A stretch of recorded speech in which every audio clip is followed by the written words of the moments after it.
ಸ್ನೇಹಾಜಿ hand raise ಮಾಡಿದ್ದಾರೆ, ಅವ್ರಿಗೆ ಅವಕಾಶ ಕೊಡಿ. ಪರಿಚಯ ಮಾಡಿಕೊಂಡು ನಿಮ್ಮ ಪ್ರಶ್ನೆಯನ್ನು ಕೇಳಿ. ನಮಸ್ಕಾರ ಪ್ರಮೋದ್ ಜಿ. ಗೋಪಾಲ್ ಕೃಷ್ಣ ನನ್ನ ಹೆಸರು. ನಮಸ್ಕಾರ, ಹೇಳಿ ಸರ್. ಎಷ್ಟು ಮಹೋನ್ನತವಾದಂತ ಒಂದು ಥಾಟ್ ಪ್ರಾಸೆಸ್ ನಮ್ದು. ನಾವೆಲ್ಲರೂ ದ್ವೈತಿಗಳಾಗಿ ಶುರುವಾಗಿ ವಿಶಿಷ್ಟಾದ್ವೈತದ ಮೂಲಕವಾಗಿ ಅದ್ವೈತಕ್ಕೆ ಹೋಗಿ ತಲುಪೋದು. ಹೀಗಿರುವಾಗ ಇಷ್ಟೊಂದು ಸಿಂಪಲ್ ಆಗಿರುವಾಗಿದು ಇದನ್ನ ಯಾಕೆ ಎಷ್ಟೋ ಪಂಡಿತರು ತಿಳಿದವರು ಎಲ್ಲ ದೊಡ್ಡ ಗಲಾಟೆ ಮಾಡಿಕೊಂಡು ಏನೇನೋ ಮಾಡಬಾರ್ದು ಕಾಮೆಂಟ್ಸ್ಗಳನ್ನೆಲ್ಲ ಮಾಡಿಕೊಂಡು ಒಂಥರ ಸ್ವಾಸ್ಥ್ಯನ ಹಾಳು ಮಾಡ್ತಾರೆ. ಇದಕ್ಕೇನು ಹೇಳ್ತೀರಾ? ಖಂಡಿತವಾಗ್ಲೂ ಹೇಳಬೇಕು ಅಂದ್ರೆ ಇಲ್ಲಿ ಉಪನಿಷತ್ತುಗಳ ಮಾತಿರಬಹುದು, ಗೀತೆಯ ಮಾತುಗಳಿರಬಹುದು, ಆ ಪದವನ್ನ ತಗೊಂಡ್ರೆ ಅದರಲ್ಲಿ ದ್ವೈತಕ್ಕೆ, ವಿಶಿಷ್ಟಾದ್ವೈತಕ್ಕೆ, ಅದ್ವೈತಕ್ಕೆ ಪೂರಕವಾಗಿರುವಂತಹ ಮಾತುಗಳಿದೆ. ನೇರ ಮಂತ್ರಗಳನ್ನ ಅರ್ಥವನ್ನ ಆಸ್ ಇಟ್ ಈಸ್ ತಗೊಂಡ್ರೆ ಮೂರಕ್ಕೂ ಹೊಂದೋ ರೀತಿ ಇದೆ. ಒಂದ್ ಕಡೆ ಎರಡೂ ಇದೆ ಅಂತ ಬರುತ್ತೆ, ಒಂದ್ ಕಡೆ ಅಂಶ ಅಂತ ಬರುತ್ತೆ, ಒಂದ್ ಕಡೆ ತತ್ವಮಸಿ ಬರುತ್ತೆ. ಈ ದೃಷ್ಟಿಯಲ್ಲಿ ಪದದ ಹಿಂದೆ ಹೋದಾಗ ಮೂರಕ್ಕೂ ಅವಕಾಶ ಇದೆ. ಹಾಗಾಗಿ ಇಂಟರ್ಪ್ರಿಟೇಷನ್ ಮಾಡೋರು ಅವರ ಮನಸ್ಸಿನಲ್ಲಿ ಯಾವುದಿತ್ತೋ ಆ ಒಂದು ಮಂತ್ರವನ್ನ ಮುಖ್ಯ ಅಂತ ತಗೊಂಡು ಬೇರೆದನ್ನ ಹೊಂದಿಸ್ತಾ ಹೋಗ್ತಾರೆ. ಆದ್ರೆ ಯಾರು ಪರಿಪೂರ್ಣ ದರ್ಶನವನ್ನ ತಗೊಂಡು ಪರಿಪೂರ್ಣ ದರ್ಶನಕ್ಕೆ ಹೊಂದುವಂತೆ ಯಾವುದು ಇನ್ನೊಂದು ಕಡೆ ನೆಗೆಟ್ ಆಗಬಾರ್ದು, ಯಾವುದು ಇನ್ನೊಂದು ಕಡೆ ಶಾಸ್ತ್ರದಲ್ಲಿ ಇಲ್ಲ ಅಂತ ಹೇಳಿರಬಾರ್ದು, ಅಂಥದ್ದನ್ನ ತಗೊಳ್ತಾರೋ ಆಗ ಅದಕ್ಕೆ ಯಾವುದೇ ಸಂಶಯ ಇರಲ್ಲ. ಸೊ ಹಾಗಾಗಿ ಇಷ್ಟು ಸಿಂಪಲ್ ಅಂತ ಅನ್ಸೋದು ಯಾವಾಗ ಅಂದ್ರೆ ಪರಿಪೂರ್ಣ ತಿಳ್ಕೊಳ್ಳೋವರೆಗೂ ಇಲ್ಲಿ ಗೀತೆಯಲ್ಲಿ ನಾವೇ ನೋಡಿದೀವಲ್ಲ, ಕರ್ಮದಿಂದ ಆಗತ್ತೆ ಅಂತ ಹೇಳಿದಾರಲ್ಲ, ಅಯ್ಯೋ ಇದು ಯಾವ್ದು ಯತ್ ಸಾಂಖ್ಯ ಪ್ರಾಪಿತ ಸ್ಥಾನಂ ತದ್ ಯೋಗ ಇರಪಿ ಗಮ್ಯತೆ ಅಂತ ಕೃಷ್ಣ ಹೇಳಿದಾರಲ್ಲ. ನಾವು ಪದದ ಹಿಂದೆ ಹೋದ್ರೆ ಇಂಟರ್ಪ್ರಿಟೇಷನ್ಗಳು ಸಾಮಾನ್ಯ, ಸರ್ವೇ ಸಾಮಾನ್ಯ. ಸಂಸ್ಕೃತ ಗೊತ್ತಿರೋ ಯಾರು ಬೇಕಾದ್ರೂ 100 ರೀತಿ ಇಂಟರ್ಪ್ರಿಟೇಷನ್ ಮಾಡಬಹುದು. ಇದಕ್ಕೆ ಸಂಸ್ಕೃತ ಬೇಕಾಗಿರೋದಲ್ಲ, ಪರಿಪೂರ್ಣ ದೃಷ್ಟಿ ಮತ್ತು ಸಂಪ್ರದಾಯ. ಇದನ್ನ ಮಿಸ್ ಮಾಡ್ಕೊಂಡ್ರೆ ಹಲವಾರು ಸರಿ ಪ್ರಾಬ್ಲಮ್ ಆಗತ್ತೆ. ಇನ್ನು ಅವರಿಂದ ಆಗ್ತಾ ಇರುವಂತಹ ಸಾಮಾಜಿಕ ಒಂಥರ ಕಾಂಟ್ರವರ್ಸಿಗಳು ಇದೆಲ್ಲ ಹೇಳಬೇಕು ಅಂದ್ರೆ ಏನು ಅಂದ್ರೆ, ಒಂದಕ್ಕೆ ನಾವು ಕಟ್ಟು ಬಿದ್ದಾಗ ಬೇರೆದನ್ನು ಬಿಟ್ಬಿಡ್ತೀವಿ, ಬೇರೆದಕ್ಕೆ ನಾವು ದೂಷಿಸ್ತೀವಿ. ಯಾವಾಗ ನಮ್ಮಲ್ಲಿ ಒಂದು ಗ್ಯಾರಂಟಿ ಒಂದು ಗೊತ್ತಿರಲ್ಲ ಆ ವ್ಯಕ್ತಿಗಳನ್ನ ದೂಷಿಸೋಕೆ ಶುರು ಮಾಡ್ಬಿಡ್ತೀವಿ. ಸೊ ಹಾಗಾಗಿ ಒಂದನ್ನ ಹಿಡ್ಕೊಂಡಿದ್ದಾಗ ಸತ್ಯದ ಕಡೆಗೆ ಹೋಗೋದಕ್ಕಿಂತ ಹಿಡ್ಕೊಂಡಿದ್ದ ಕಡೆಗೆ ಜಾಸ್ತಿ ಆಗತ್ತೆ. ಆ ದೃಷ್ಟಿಯಿಂದ ನೋಡಿದಾಗ ರಮಣರಿರ್ಬಹುದು, ವೇದಾಂತ ಇರಬಹುದು, ಯಾವುದನ್ನು ಧಿಕ್ಕರಿಸಲ್ಲ. ಎಲ್ಲವನ್ನ ಹಿಡ್ಕೊಳ್ಳಿ, ಎಲ್ಲವೂ ಸತ್ಯ, ಆದ್ರೆ ಅಲ್ಲಿಂದ ಮುಂದಕ್ಕೆ ಹೋಗಿ. ಯಾವುದನ್ನು ಧಿಕ್ಕರಿಸಿಲ್ಲ. ಹಲವಾರು ಸಿಂತವೆ ಎಲ್ಲವೂ ಕೂಡ ದ್ವೈತವನ್ನ ಬಿಡಬೇಕು. ದ್ವೈತವನ್ನ ಬಿಡೋದಕ್ಕೆ ಸಾಧ್ಯ ಇಲ್ಲ. ಶಂಕರಾಚಾರ್ಯರು ಗ್ರಂಥ ರಚನೆ ಮಾಡೋದು ದ್ವೈತದಲ್ಲಿದ್ದೇ ಮಾಡಿದ್ದು. ವ್ಯಾವಹಾರಿಕವಾಗಿ ದ್ವೈತ ಇದ್ದೇ ಇದೆ. ನಾನೀಗ ನಿಮಗೆ ಪಾಠ ಮಾಡ್ತಾ ಇದ್ದೀನಿ ಅಂದ್ರೆ ದ್ವೈತ ಇದ್ದೇ ಇದೆ. ಸೊ ದ್ವೈತ ಅನ್ನುವಂಥದ್ದು ವ್ಯಾವಹಾರಿಕವಾಗಿ ಇದ್ದೇ ಇದೆ. ಆದ್ರೆ ಪಾರಮಾರ್ಥಿಕವಾಗಿ ಅದೇನ ಸತ್ಯ ಅನ್ನೋದನ್ನ ಪ್ರಶ್ನೆ ಮಾಡಿ, ಆ ಪ್ರಶ್ನೆಯನ್ನ ಮಾಡಿ ಶ್ರುತಿ, ಯುಕ್ತಿ, ಅನುಭವ ಈ ಮೂರನ್ನು ಇಟ್ಕೊಂಡು ನೋಡಿದಾಗ ಸತ್ಯ ದರ್ಶನ ಆಗೋದ್ರಲ್ಲಿ ಸಂಶಯ ಇಲ್ಲ. ಬಟ್ ಹಲವಾರು ಸರಿ ಆಗ್ತಾ ಇದೆ. ಅದಕ್ಕಾಗಿ ನಾವು ನಮ್ಮ ಪ್ರಯತ್ನ ಎಲ್ಲೂ ಕೂಡ ಕಾಂಟ್ರವರ್ಸಿಗೆ ಹೋಗದೆ, ಯಾರನ್ನೂ ಕೂಡ ಹೀಯಾಳಿಸದೆ, ಸತ್ಯವನ್ನ ತಿಳ್ಕೊಳ್ಳುವಂತ ಪ್ರಯತ್ನ, ತಿಳಿದಿದ್ದ ಸತ್ಯವನ್ನ ಹೇಳ್ಕೊಡುವಂಥದ್ದು. ಹಾಗಂತ ಎಲ್ಲರಿಗೂ ಹೋಗಿ ಇದೇ ಸತ್ಯ ನೀವು ಇದನ್ನೇ ಫಾಲೋ ಮಾಡಬೇಕು ಅಂತ ಒಂದೊಂದು ಮತದವ್ರು ಬರ್ತಾರಲ್ಲ ಖಡ್ಗವನ್ನ ಹಿಡಿದು, ನಾವು ಆತರ ಇಲ್ಲ. ನಾವು ಇದನ್ನ ಹೇಳ್ತೀವಿ, ನಿಮ್ಗೆ ಒಪ್ಪಿಗೆ ಆಯ್ತಾ ನೋಡಿ, ಕೂತ್ಕೊಂಡು ಡಿಬೇಟ್ ಮಾಡೋಣ ಬೇಕಾದ್ರೆ. ನಾವು ಹೊಡೆದಾಟಕ್ಕಿಲ್ಲ, ನಾವು ವೈಚಾರಿಕವಾಗಿ ಇದ್ದೀವಿ ಅನ್ನುವಂತಹ ಆ ಸ್ವಾಸ್ಥ್ಯವನ್ನ ಸಮಾಜದಲ್ಲೂ ಉಳಿಸ್ಬೇಕು. ಮುಖ್ಯವಾಗಿ ಮನಸ್ವಾಸ್ಥ್ಯತೆಯನ್ನು ತೆಗೆದುಕೋಬೇಕು.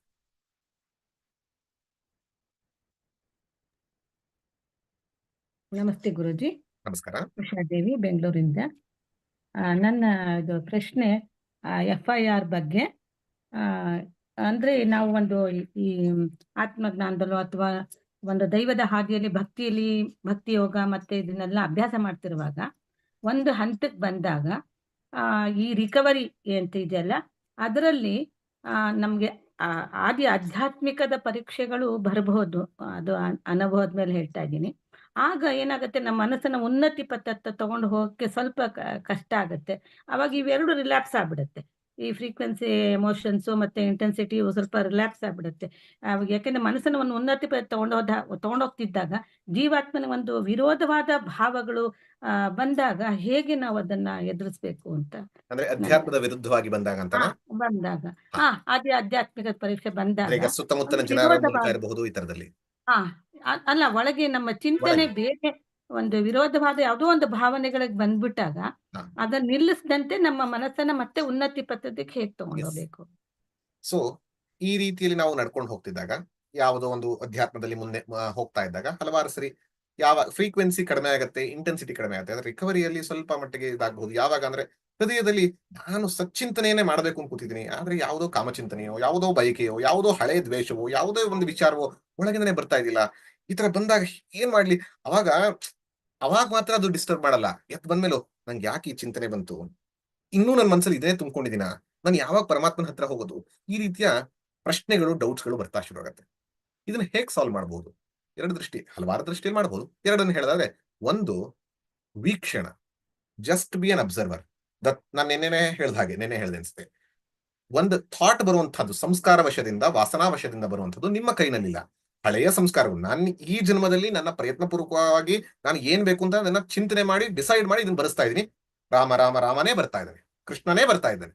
ಆದ್ರೆ ನನ್ನ ಹಲವಾರು ಜನ್ಮಗಳಿಂದ ಸಂಚಿತವಾಗಿರುವಂತಹ ಯಾವ್ಯಾವ ಪೂರ್ವ ವಾಸನೆಗಳಿಂದನೋ ಕಾಮ ಬಂದ. ಏನ್ ಮಾಡೋದು? ಹೊಡೆದಾಡಕ್ ಹೋದ್ರೆ ಆಗೋದೇ ಇಲ್ಲ. ಹೊಡೆದಾಡಕ್ ಹೋದ್ರೆ ಏನಾಗತ್ತೆ, ರಾಮನನ್ನ ಬಿಡ್ತೀನಿ, ಕಾಮನ ಬಗ್ಗೆ ಯೋಚನೆ ಮಾಡ್ತೀನಿ. ಯಾವ ವ್ಯಕ್ತಿ ಬರೀ ರಾಗ ಅಷ್ಟೇ ಅಲ್ಲ, ದ್ವೇಷವನ್ನ ಮಾಡ್ತಾನೋ ಅವನ ಮನಸ್ಸಲ್ಲೂ ಅದೇ ಇರುತ್ತೆ. ಅಯ್ಯೋ ಇದು ಬರಬಾರ್ದಿತ್ತು, ಇದ್ಯಾಕ್ ಬಂತು ಅಂದ್ರೆ my mind has gone there. So ಹಾಗಾಗಿ ಬಂತ ಬಿಟ್ಬಿಡಿ, ಅಂದ್ರೆ ಜಸ್ಟ್ ಅಬ್ಸರ್ವ್. ಬಂತು ಅಷ್ಟೆ. ಹೇಗೆ ಅಂತಂದ್ರೆ, ಕನಸ್ಗೂ ಒಬ್ಬೊಬ್ರು ಅಫೆಕ್ಟ್ ಆಗ್ತಾರೆ. ಕನಸು ಹೇಗೆ ನನ್ನ ಕೈಯಲ್ಲಿಲ್ವೋ, ಬಂತು ಹೋಯ್ತು. ಹಾಗೆ ಈ ಥಾಟ್ ಬಂತು, ನಾನು ಇದನ್ನ ಎಂಟರ್ಟೈನ್ ಮಾಡಲ್ಲ ಅಷ್ಟೇ, ನಾನು ಇದನ್ನ ಮುಂದುವರಿಸಲ್ಲ, ನಾನು ಮತ್ತೆ ರಾಮನ್ ಕಡೆಗೆ ಹೋಗ್ತೀನಿ. ಎರಡನೇದು, ಮನಸ್ಸೊಂಚೂರು ಆ ಕಡೆ ಹೋಯ್ತು, ಶನೈರು ಪರಮೈತ್, ಮತ್ತೆ ಮತ್ತೆ ಹೇಳ್ಕೊಂಡು ಪರಮಾತ್ಮ ಹತ್ರ ಬರೋದು. ಅಂಡ್ ಬರುವಾಗ ನೀವೇ ಭಕ್ತ ಅಂತ ಹೇಳುವಾಗೆ, ಪರಮಾತ್ಮ ನನ್ನ ಮನಸ್ಸು ಈ ರೀತಿ ಗಂಗಾ ಪಾನವನ್ನ ಮಾಡಿದ್ರೆ ಯಾವುದೋ ಚರಂಡಿ ನೀರಿನ ಪಾನ ಮಾಡಕ್ ಹೋಗ್ತಾ ಇದೆ, ದಯವಿಟ್ಟು ನೀನೇ ನನ್ನನ್ನು ಸೇವ್ ಮಾಡು, ನನ್ನನ್ನು ರಕ್ಷಿಸು, ಇದರಿಂದ ಎತ್ಕೊಂಡ್ ಬಾ ಅಂತ ಹೇಳಿ ಅವನ ಪಾದಕ್ಕೆ ಅರ್ಪಿಸ್ಬಿಡೋದು. ಸೊ ಆ ದೃಷ್ಟಿಯಿಂದ ಒಂದು ಡಿವೈನೈಸೇಷನ್, ಇನ್ನೊಂದು ಅಬ್ಸರ್ವೇಷನ್ ನನ್ನ ಕೈಲಿರುತ್ತೆ, ಡಿವೈನೈಸೇಷನ್ ಅಗೇನ್ ಪರಮಾತ್ಮನಿಗೆ ಅರ್ಪಿಸುವಂಥದ್ದು. ಸೊ ಈ ಎರಡೂ ರೀತಿಯಲ್ಲಿ ಕೂಡ ಇನ್ನು ಹಲವಾರು ಮಾರ್ಗಗಳಿವೆ, ಈ ಎರಡನ್ನ ಮನಸ್ಸಲ್ಲಿ ಇಟ್ಕೊಳ್ಬಹುದು.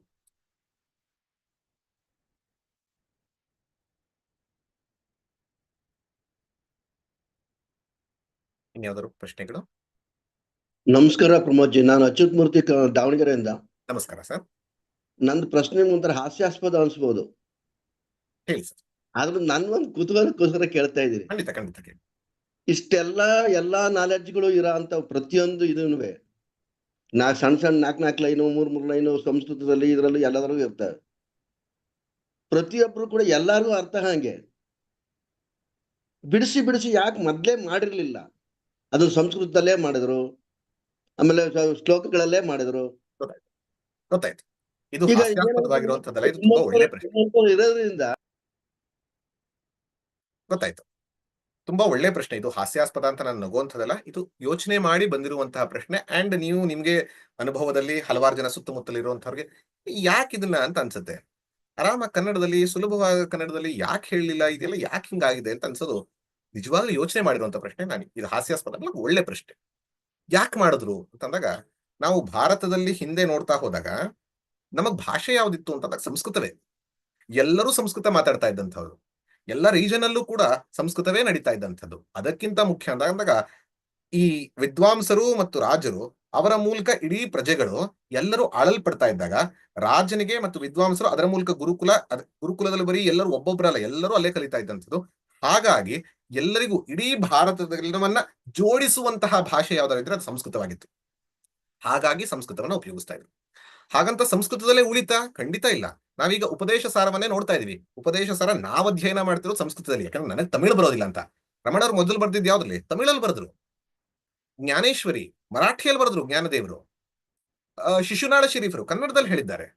ರಾಮಕೃಷ್ಣ ಪರಮಹಂಸರು ಬಂಗಾಳದಲ್ಲಿ ಹೇಳಿದ್ರು. ಸೊ ಎಲ್ಲ ಭಾಷೆಯಲ್ಲೂ ಆ ಸ್ಥಾನೀಯವಾಗಿದ್ದಂತಹ ಜ್ಞಾನಿ ಭಕ್ತರು ಅವರಿಗೆ ತಿಳಿದಂತಹ ವಿಚಾರಗಳನ್ನ ಅವರವರ ಗ್ರಾಮೀಣ ಭಾಷೆಯಲ್ಲಿ ಹೇಳೇ ಇದ್ದಾರೆ. ನೀವು ದಾವಣಗೆರೆ ಕಡೆ ಅಂತ ಹೇಳ್ತಿದ್ದೀರಾ, ಮುಕುಂದೂರು ಸ್ವಾಮಿಗಳು ಅಂತ ಆ ಡೈರೆಕ್ಷನ್ ಅಲ್ಲೇ ಇದ್ದಂಥವ್ರು ಗ್ರಾಮೀಣ ಭಾಷೆಯಲ್ಲೇ ಹೇಳಿದ್ದಾರೆ.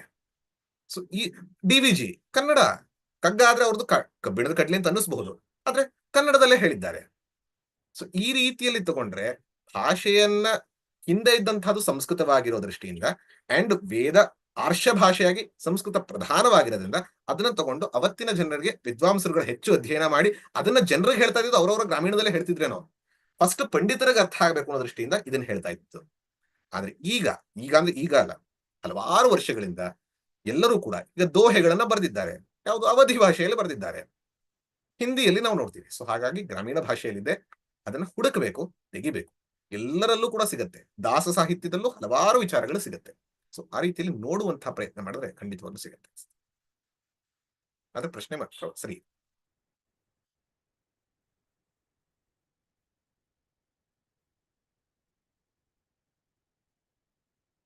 ಯಾರಾದರೂ ಪ್ರಶ್ನೆ ಇದೆಯಾ?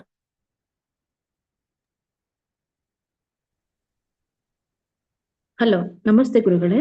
ನಮಸ್ಕಾರ. ಇದು ಜಪ ಜಪದರ ಬಗ್ಗೆ ಹೇಳಿ. ಜಪಮಾಲೆ ಯೂಸ್ ಮಾಡುವಾಗ ಏನಾದ್ರೂ ಪರ್ಟಿಕ್ಯುಲರ್ ರೂಲ್ಸ್ ಇದೆಯಾ? ಸಮಥಿಂಗ್ ಶಿಖಾಮಣಿಗ್ ನಿಲ್ಸ್ಬಾರ್ದು, ಇದೇ ಫಿಂಗರ್ ಅಲ್ಲಿ ಹಿಂಗೆ ಬೀಡ್ನ ಮೂವ್ ಮಾಡ್ಬೇಕು, ಆತರ ಏನೋ ಜಪದ ಬಗ್ಗೆ ಸ್ವಲ್ಪ ನಿನ್ನೆ ಹೇಳಿದ್ದೆ. ಬಟ್ ನೀವು ಮಾಲೆ ಅಂತ ತಗೊಳ್ಳೋದಾದ್ರೆ ಜನರಲ್ ಆಗಿ ಏನು ಅಂತಂದ್ರೆ ರೂಲ್ಸ್, ನಾನಾಗ್ಲೇ ಹೇಳಿದಾಗೆ ಜಪಮಾಲೆಯನ್ನು ಉಪಯೋಗಿಸೋದು ಮನಸ್ಸು ಫೋಕಸ್ ಆಗೋದಕ್ಕೆ. ನಿಮ್ಗೆ ಅದರಿಂದ ಫೋಕಸ್ ಆಗೋದ್ರಲ್ಲಿ ಡಿಸ್ಟ್ರಾಕ್ಟ್ ಆಗ್ತಿದ್ರೆ ಉಪಯೋಗಿಸಬೇಡಿ.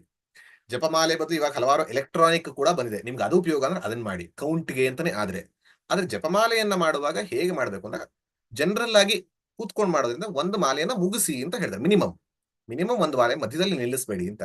ಇನ್ನು ಹೇಳೋದು ಹೇಗೆ ಅಂದ್ರೆ ಆ ಮೇರುವನ್ನ ಇಟ್ಕೊಂಡು ಅಲ್ಲಿಂದ ಮುಂದಕ್ಕೆ ಹೋಗಿ ಉಲ್ಟಾ ಹೋಗಬೇಡಿ ಅಂತ ಹೇಳ್ತಾರೆ.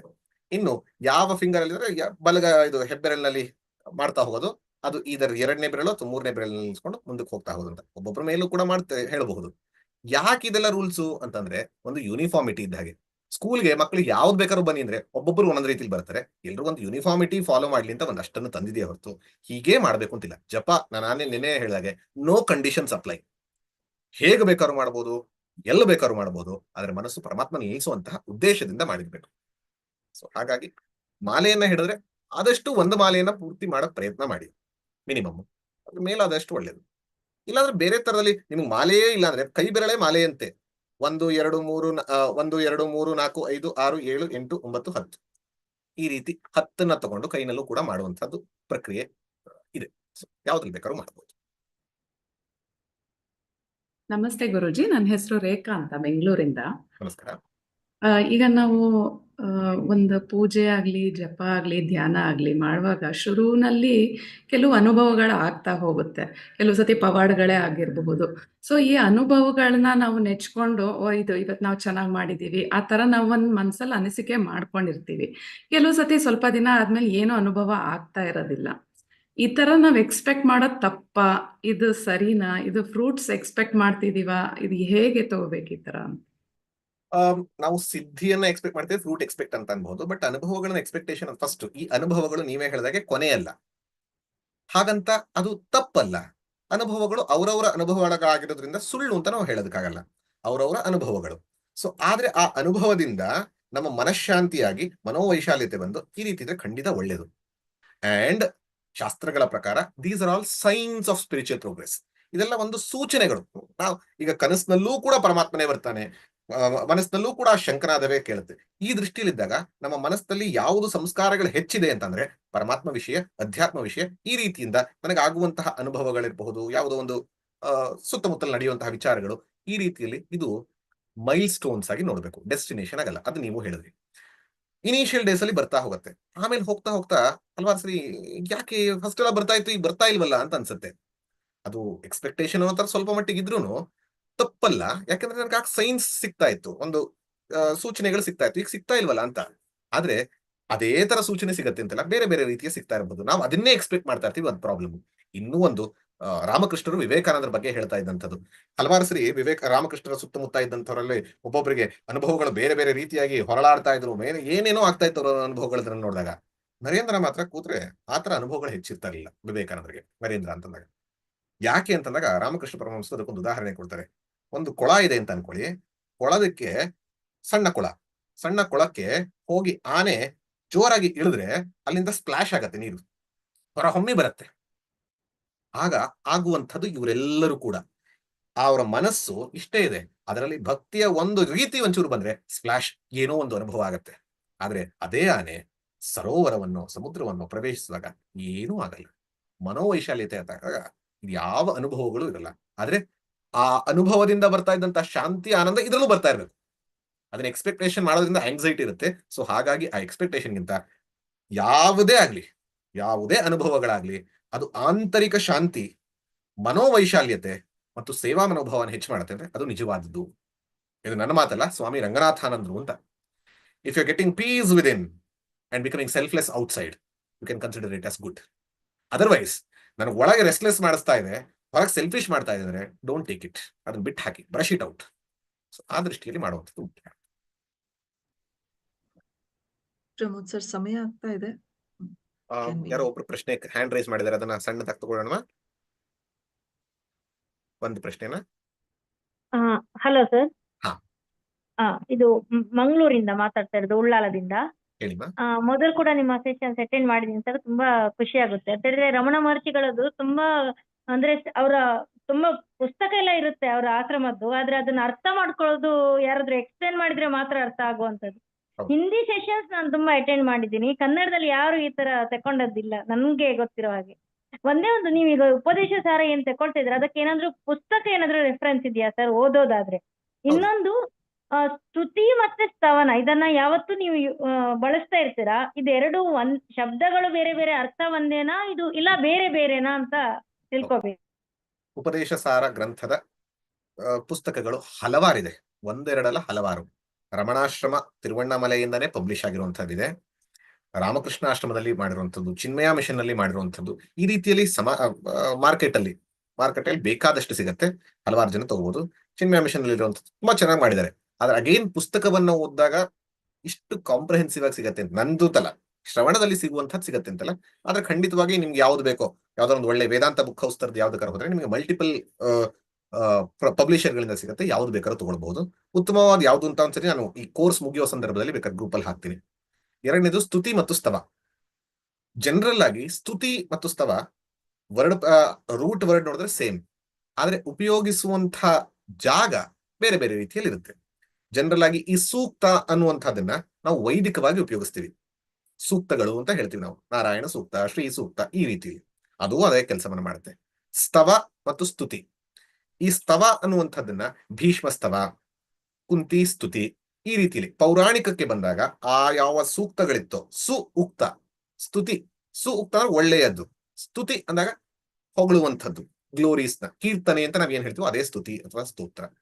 ಸೊ ಆ ದೃಷ್ಟಿಯಲ್ಲಿ ಬಂದಾಗ ಸ್ತೋತ್ರ ಇಂಥವನ್ನೆಲ್ಲ ಪ್ರಕರಣಗಳಲ್ಲಿ ಬಂದಂಥದನ್ನ ಹೆಚ್ಚು ಸ್ತೋತ್ರಗಳಾಗಿ ನೋಡ್ತೀವಿ. ಅಂದ್ರೆ ಯಾವ್ದಾರೊಬ್ಬ ವ್ಯಕ್ತಿ, ಶಂಕರಾಚಾರ್ಯರು ಮಹಾಗಣೇಶ ಪಂಚರತ್ನ ಸ್ತೋತ್ರಂ, ಶಾರದಾ ಸ್ತೋತ್ರಂ, ಈ ರೀತಿಯಲ್ಲಿ ನೋಡ್ತೀವಿ. ಆದ್ರೆ ಈ ಸ್ತುತಿ ಅಥವಾ ಸ್ತವವನ್ನ ಪೌರಾಣಿಕದಲ್ಲಿ ಹೆಚ್ಚು ನೋಡ್ತೀವಿ. ಪೌರಾಣಿಕದಲ್ಲಿ ಬಂದಂತ ನಾರಾಯಣಿ ಸ್ತುತಿ ಇಂಥದನ್ನ ಮಾಡುವಂಥದ್ದು. ಉದ್ದೇಶ, ಪದದ ಅರ್ಥ ಸೇಮ್, ಆಲ್ಮೋಸ್ಟ್ ಇಂಟರ್ಚೇಂಜಬಲ್ ಆಗಿ ಹಲವಾರು ಕಡೆನೂ ಉಪಯೋಗಿಸ್ತಾರೆ. ಆದ್ರೆ ಯಾವ ಪುಸ್ತಕಕ್ಕೆ ಅಥವಾ ಯಾವ ಗ್ರಂಥಕ್ಕೆ ಉಪಯೋಗಿಸ್ತಾರೆ ಸ್ಲೈಟ್ ಡಿಫ್ರೆನ್ಸ್ ಇದೆ, ಅದನ್ನು ಕೂಡ ಇಂಟರ್ಚೇಂಜ್ ಆಗಿ ಹಲವಾರು ಸರಿ ಉಪಯೋಗಿಸ್ತಾರೆ, ಬಟ್ ಆಲ್ಮೋಸ್ಟ್ ದ ಸೇಮ್ ಅಂತ ಹೇಳ್ಬಹುದು.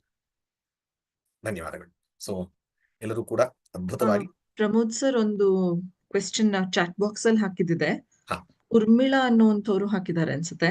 Can writing Ramakoti be considered dhyana state of mind?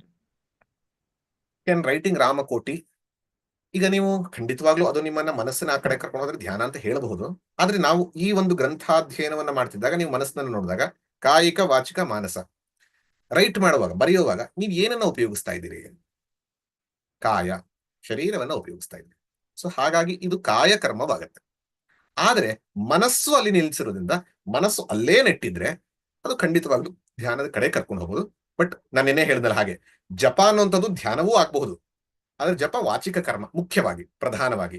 ಹಾಗೆ ಈ ಮಂತ್ರ ಬರೆಯುವಂಥದ್ದು ಅಂತಂದಾಗ ಅಥವಾ ನಾಮವನ್ನ ಬರೆಯೋದು ಅಂತ ಅನ್ನೋದು ಕಾಯಿಕ ಕರ್ಮವಾಗತ್ತೆ. ಅದ್ಭುತವಾದಂಥದ್ದು. 13 ಕೋಟಿ ನಾಮ ಜಪ ಬರೀತಾ ಇದ್ದಾರೆ, ಹಲವಾರು ಜನ ಗೀತೆಯನ್ನ ಬರೀತಾರೆ, ವಿಷ್ಣು ಸಹಸ್ರನಾಮವನ್ನು ಬರೀತಾರೆ, ಅದ್ಭುತವಾಗಿ ಒಳ್ಳೆಯದು. ಆದ್ರೆ ಬರೆಯುವಾಗ ಆದಷ್ಟು ಆಸಕ್ತಿಯನ್ನ ಇಟ್ಟು ಬರೆದಾಗ ಧ್ಯಾನದಿಂದ ಏನಾಗತ್ತೋ ಅದು ಇಲ್ಲಿ ಕೂಡ ಮನಸ್ಸಲ್ಲೇ ನಿಲ್ಲಿಸುವಂತಹ ಪ್ರಯತ್ನ ಆಗ್ತದೆ. ಒಳ್ಳೆಯದು. ಸೊ ಎಲ್ಲರೂ ಕೂಡ ಅದ್ಭುತವಾಗಿ ಭಾಗವಹಿಸಿದ್ದೀವಿ. ಒಂದು ವಾರ ಉಪದೇಶ ಸಾರದಲ್ಲಿ ಮಿಂದಿದ್ದೀವಿ. ಮುಂದಿನ ವಾರ ಹೆಚ್ಚು ಆತ್ಮಜ್ಞಾನದ ವಿಚಾರ, ಮೊದಲ ದಿನ ಯೋಗವೂ ಬರುತ್ತೆ. ಹೆಚ್ಚು ಜ್ಞಾನದ ವಿಚಾರವನ್ನ ಅರ್ಥ ಮಾಡ್ಕೊಳ್ಳುವಂತ ಪ್ರಯತ್ನ ಬರೋಣ. ಆದ್ರೆ ನಾನಾಗ್ಲೇ ಹೇಳಿದ ಹಾಗೆ ಆಕ್ಸಿಡೆಂಟ್ಗೆ ಫಸ್ಟ್ ಏಡ್ ಮುಖ್ಯ, ಹಾಗೆ ಟ್ರೀಟ್ಮೆಂಟ್ ಮುಖ್ಯ. ಟ್ರೀಟ್ಮೆಂಟ್ ಬರಕ್ ಮುಂಚೆ ಫಸ್ಟ್ ಏಡ್ ಮಾಡ್ಕೊಂಡ್ ಬರಬೇಕು. ಹಾಗೆ ಮುಂದಿನ ವಾರ ಬರುವಷ್ಟಕ್ಕೆ ಮುಂಚೆ ಫಸ್ಟ್ ಏಡ್ ಅಂದ್ರೆ ಇದನ್ನೆಲ್ಲವನ್ನ ಮತ್ತೆ ಕೇಳಿಸ್ಕೊಳ್ಳುವಂಥದ್ದು, ಶ್ರವಣ ಅನುಷ್ಠಾನ ಮಾಡಿ ಆದಷ್ಟು ಮನಸ್ಸನ್ನ ತಿಳಿಯಾಗಿ ಹದವಾಗಿ ಇರುವಂತಹ ಪ್ರಯತ್ನದಲ್ಲಿ ಮಾಡಿದಾಗ ಇನ್ನೂ ನಮಗೆ ಹೆಚ್ಚು ಬೆಳಕು ಕಾಣುತ್ತೆ. ಸೊ ಎಲ್ಲರಿಗೂ ಕೂಡ ಧನ್ಯವಾದ.